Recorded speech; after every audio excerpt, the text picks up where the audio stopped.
Hello, कसे आहेत सगळे? आजचा व्हिडिओ बनवायचं कारण असं आहे की माझे जे फॅन्स लोक असतील, माझे फ्रेंड्स असतील किंवा माझे नातेवाईक असतील, त्यांनी मला पाहिल्यानंतर ते काय करतात माहिती आहे का, येतात माझ्यापाशी आणि एकदम असं रिॲक्शन देतात की "यार, एवढे मोठे मोठे साप तू कसे पकडते? बापरे!" आम्हाला तर बघूनच भीती वाटते. तेव्हा मला असं फील होतं की यार, आपण जगात खूपच वेगळं आणि खूप डेंजर काम करतोय का? बट हे खरं आहे. जे सर्पमित्र आहेत त्यांचं काम हे खरंच जीवावर खेळून केलं जाणारं काम आहे.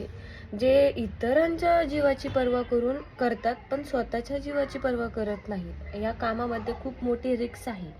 तर एवढं डेंजर काम सर्पमित्र करतात, तर खरंच मला खूप अभिमान वाटतो माझा, की मी या क्षेत्रात आहे.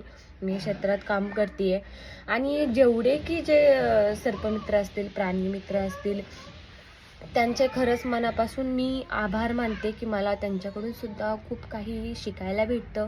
मी असं नाही की मीच खूप महान आहे असं नाही म्हणत, बट जे इतर सर्पमित्र आहेत, त्यांची पकडण्याची पद्धत, त्यांचं टेक्निक, त्यांचं बोलण्याची भाषा, सापांबद्दल जी इन्फॉर्मेशन देतात ती, हे मी सगळं जे बघते याच्यातून मला खूप काही वेगळं शिकायला भेटतं. जसं की माझ्याकडून जसं जर तुम्हाला काही शिकायला भेटत असेल, जसं की मी हा ट्रेंड मी आणला असं म्हटलं तरी चालेल.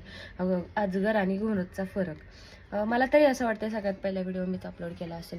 आणि त्याच्यानंतर कवडा साप असेल, मण्यार साप असेल, याच्यातला फरक म्हणजे मी माझ्या इंस्टाच्या मार्फत भरपूरशा गोष्टी मी स्वतः स्टार्ट केल्या आणि लोकांना सांगायला चालू केलं. तर यातून तुम्हाला जे शिकायला भेटलं की बाबा साप ओळखायला आणि कोणता विषारी बिनविषारी, तसंच मला भरपूर माझ्या सर्पमित्र भावांकडून आणि बहिणींकडून हे शिकायला भेटतं की कसं स्नेक ची इन्फॉर्मेशन असेल. सॉरी, काका आलेत मध्येच. बट सर्व सर्पमित्रांचे मनापासून आभार व्यक्त करते, धन्यवाद. कारण तुमच्या या लहान बहिणीला खूप काही शिकायला भेटतं तुमच्याकडून आणि तुम्ही खूप छान निसर्गाची सेवा करताय. धन्यवाद.